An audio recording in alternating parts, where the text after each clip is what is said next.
初初我係喺坊間啲中心度知道咗瑞晴有呢個招募啦，咁我又睇中佢個初衷又係幫啲有特殊需要嘅人士去做衫啊咁樣，咁跟住我就覺得好有意思喎，而且佢個要求個門檻又好低嘅，就零經驗都可以嚟學習嘅，咁我就試咗入嚟啦。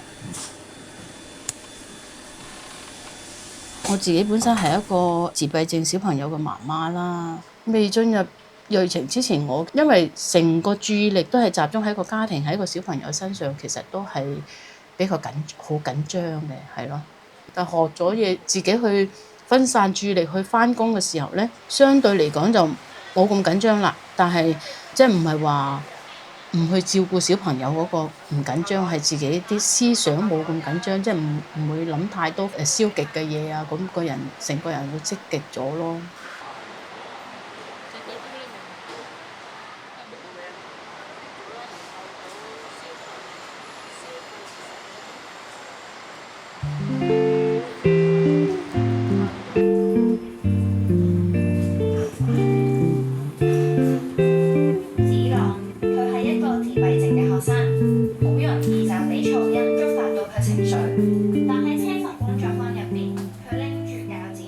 咁呢個時候咧，我哋又想請下我哋楊日林學校嘅校長。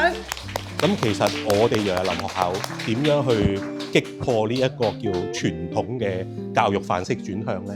我好希望喺呢一度同大家分享，同多謝翻瑞晴同埋當中背後嘅各位嘅支持。我頭先講啦，家長根本係巨人嚟嘅。頭先你聽到佢哋背後要面對嘅精神健康問題啦，過程中好似頭先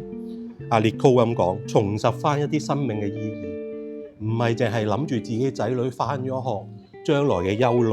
慮，從中結伴同行，由一個全職嘅照顧者，暫時可以鬆到捆綁，呢個係佢哋對於家長最重要一個精神健康嘅力量。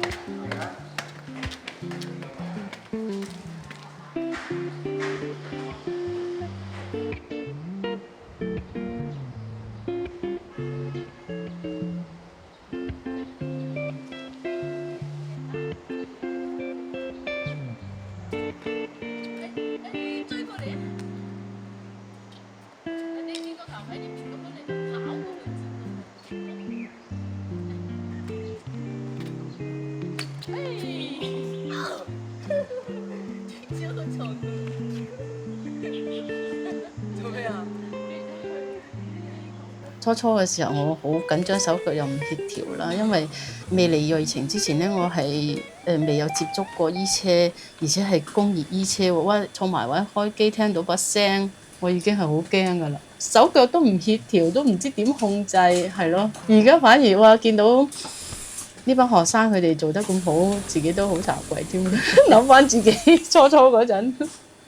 阿姜太就問我嚟緊會有呢個做學生嘅計劃啦，咁問我會唔會去考慮下做導師教下啲小朋友，但係我自己都因為自己淨係對住自己個仔10幾年，雖然話有10幾年媽媽經驗啫，但係我未有做過導師經驗㗎嘛，我都會驚自己應付唔到啦。咁阿姜太就一路咁鼓勵我，反正都係抱住係一面學一面做嘅心態，結果做落真係一面學到好多嘢喺啲小朋友身上。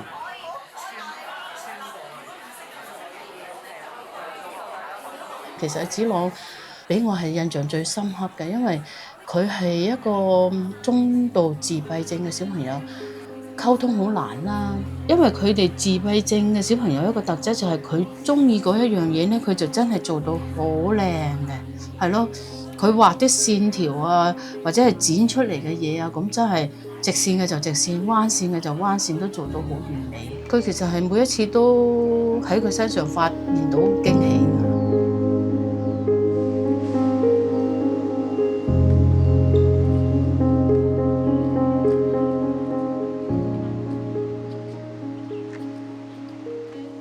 我而家可以以一個導師同埋一個同路人媽媽嘅身份去幫其他婦女同埋小朋友。對啲婦女嚟講，佢哋可以學到一技之長啦，分散下注意力，個人冇咁困身嘅時候呢，對於各方面，對於小朋友又好，對於自己自身又好，都係一個好好嘅幫助嚟嘅。因為我自己嘅仔都係一個自閉症嘅小朋友啦。咁我通過呢個計劃，我見到原來我哋啲特殊嘅小朋友都可以多咗個機會俾佢哋，可以將來奉獻返個社會。同時我亦都感恩自己當年踏出咗第一步啦，一步一步咁樣幫助到其他同路人嘅家庭。在座頭先都經歷咗佢哋招呼你哋啦，攞張紙啦，導賞你哋啦，甚至乎有個學員車緊嘢啦。其實佢嘅能力並不代表比任何正常人有差異，只係天生我材必有用。我知道佢哋有邊樣好處，我哋就發掘佢邊樣好處，亦都可以喺個企業度能唔能夠有少少職位俾佢哋嚟實習啦，嚟俾個機會佢哋見多啲、睇多啲，希望佢哋嘅人生可以